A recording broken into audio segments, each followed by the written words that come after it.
Hello बच्चों, कैसे हो। उम्मीद करती हूँ आप सब लोग अपने घरों में अच्छे से होंगे। बच्चों, कल की क्लास में हम लोगों ने आदिकाल की विशेषताएं देखी थी और आदिकाल के बाद आता है भक्ति काल। तो आज हम लोग भक्ति काल की विशेषताएं देखेंगे। बच्चों, आपके लिए ये जानना बहुत ज़रूरी है कि भक्ति काल को हिंदी पद्य साहित्य का स्वर्ण काल माना जाता है।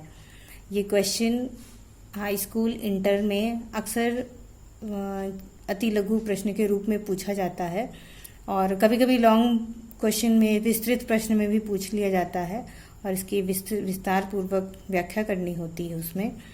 तो इसके अलग अलग जो शाखाएं हैं उन शाखाओं के आधार पर हम लोग आज भक्ति काल की विशेषताएं देखेंगे।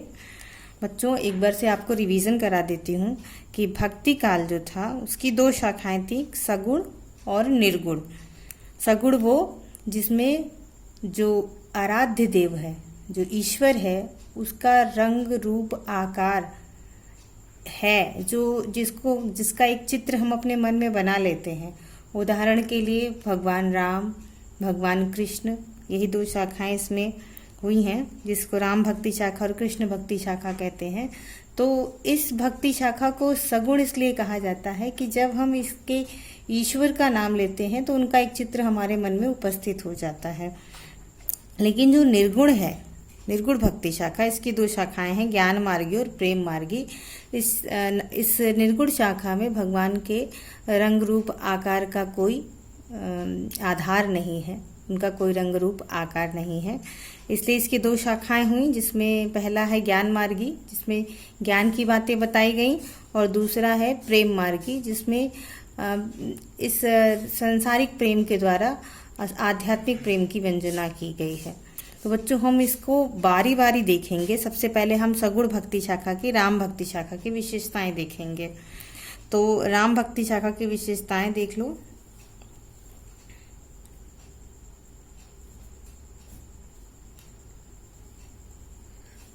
पहली विशेषता है बच्चों, दास्य भाव की प्रधानता। बच्चों, जो भक्ति होती है, वैसे तो नवधा भक्ति है, भक्ति के 9 प्रकार हैं, लेकिन मुख्य रूप से जो 2 भक्ति है वो है दास्य भाव की भक्ति और सखा भाव की भक्ति। जो भक्ति कबीर ने की वो दास्य भाव की थी। उन्होंने कहा, कबीर कूता राम का, मैं कबीर हूँ और मैं भगवान राम का कुत्ता हूँ। और वही जो दास्य भाव की प्रधानता है, इस दास्य भाव का मतलब ये है कि इसमें सेवक अपने आप को एकदम तुच्छ समझता है और मालिक को सबसे बड़ा सर्वशक्तिमान समझता है। वो जानता है कि उसके बिना सेवक का कोई अस्तित्व नहीं है। वहाँ पर दास्य भाव की भक्ति होती है। तो राम भक्ति शाखा के जो कवि थे उन्होंने दास्य भाव की भक्ति अपनाई और दास्य भाव की भक्ति के अंतर्गत ही अपनी रचनाओं को पूर्ण किया। दूसरी विशेषता है, राम के लोक रक्षक रूप को चित्रित किया गया है। बच्चों, ये आपके लिए जानना बहुत ज़रूरी है कि भगवान राम, इनको तुलसीदास ने एक लोक रक्षक रूप में प्रस्तुत किया है लोगों के सामने। वस्तुतः उन्होंने मनुष्य के रूप में जन्म तो लिया, लेकिन जो उनकी कमियां कह सकते हैं आप, उसको उन्होंने लीला का नाम दिया और इस तरह उन्होंने उनके एक लोक रक्षक रूप को चित्रित किया।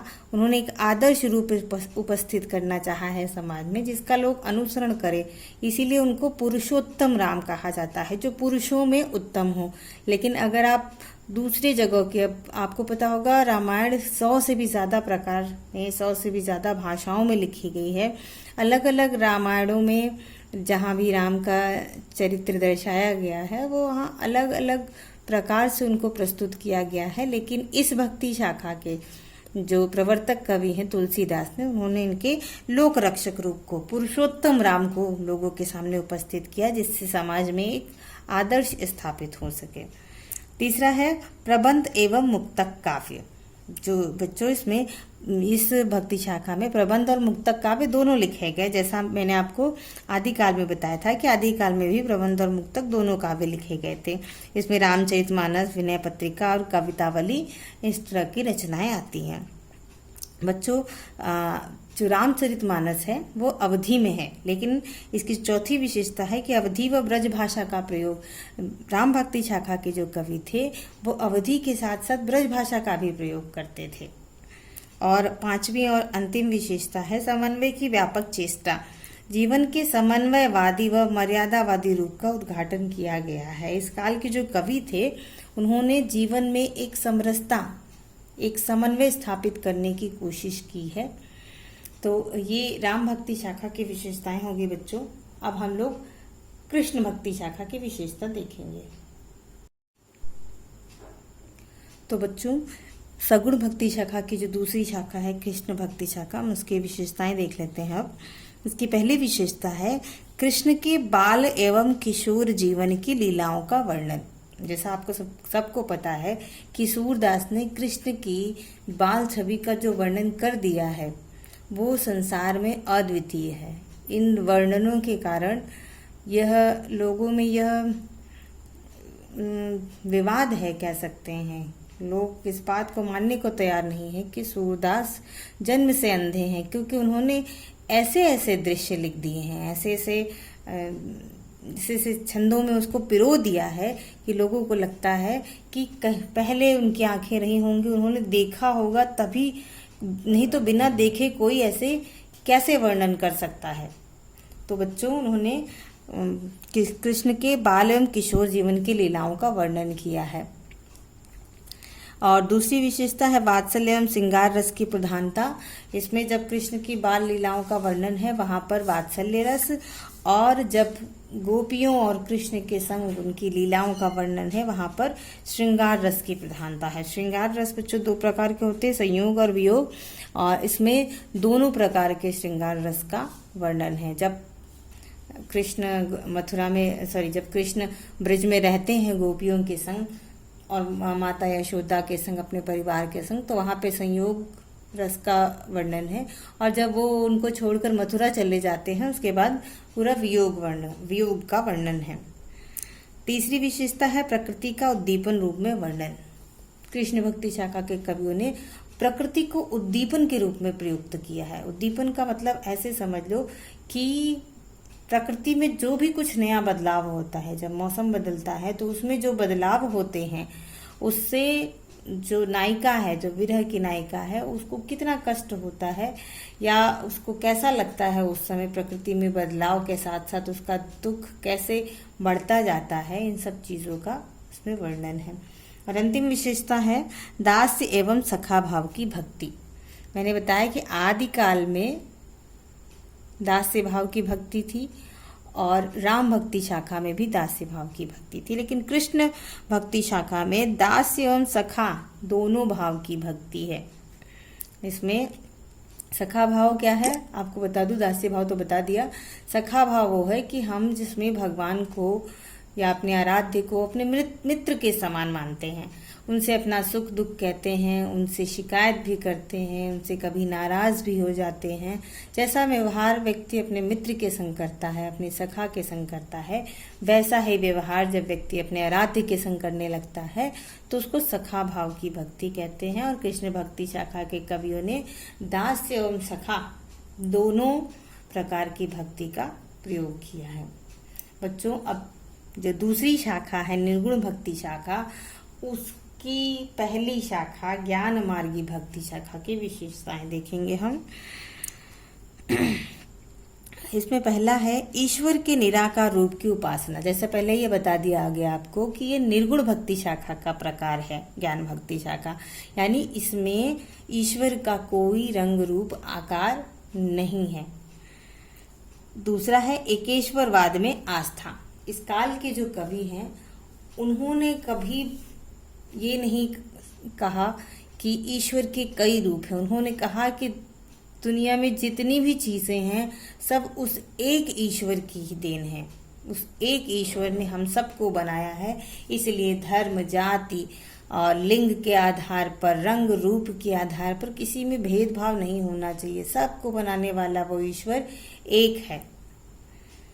और तीसरी विशेषता है ऊंच नीच भेदभाव का खंडन, जो मैंने अभी ही आपको बता दिया कि इस काल के कवियों ने ये कहा कि जो समाज में विषमताएं हैं, चाहे जाति के नाम पर, चाहे लिंग के नाम पर, चाहे रंग रूप के आधार पर, वो नहीं होना चाहिए। उदाहरण के लिए कबीर का एक दोहा है कि जाति पाति पूछे नहीं कोई, हरि का भजै सो हरि का होए, कि व्यक्ति को किसी का जात पात नहीं पूछना चाहिए। अगर वो भगवान को पूछता है तो वो भगवान की शरण में जाके ही रहेगा। चौथा है माया की निंदा।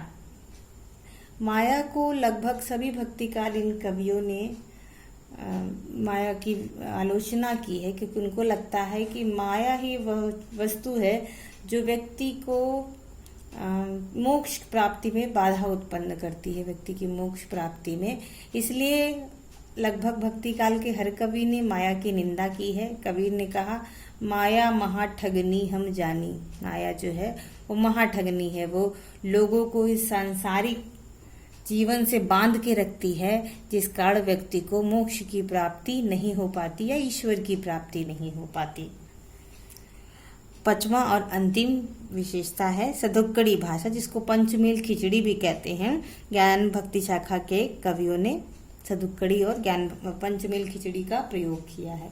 और अब चौथा और भक्ति काल का अंतिम काल जो है प्रेम भक्ति शाखा या प्रेम मार्गी शाखा। इसकी विशेषताएं देख लेते हैं। पहला, हिंदू संस्कृति का मार्मिक चित्रण हुआ है। बच्चों, जो प्रेम मार्गी शाखा के कवि लोग थे, उनकी जो रचनाएं होती थी वो ज्यादातर हिंदू राजाओं के जीवन पर आधारित होती हैं, जिस कारण इस काल में हिंदू संस्कृति का बहुत अच्छा चित्रण हो पाया है। और दूसरी विशेषता है लौकिक प्रेम के द्वारा अलौकिक प्रेम की व्यंजना। लौकिक मतलब संसारिक, इस संसार में जो प्रेम है, उस प्रेम के द्वारा जो अलौकिक प्रेम है, जो ईश्वर के प्रति प्रेम है, उसको हम कैसे व्यक्त कर सकते हैं। और तीसरी है विशेषता, इसकी जो शैली है, जो प्रेम मार्गी शाखा की जो रचनाओं की शैली है वो प्रबंध है, इसमें मुक्तक काव्य नहीं लिखे गए हैं। और अंतिम भाषा जो है वो अवधि है। तो बच्चों, भक्ति काल की चारों शाखाओं की विशेषताओं को हम लोगों ने देख लिया, और आदिकाल के बाद भक्ति काल का भी यहाँ पर अंत होता है। और अगली कक्षा में हम श्रृंगार काल या रीति काल की विशेषताएं देखेंगे। आज के लिए इतना ही। धन्यवाद बच्चों। इन सबको अपनी कॉपी में आप नोट करेंगे।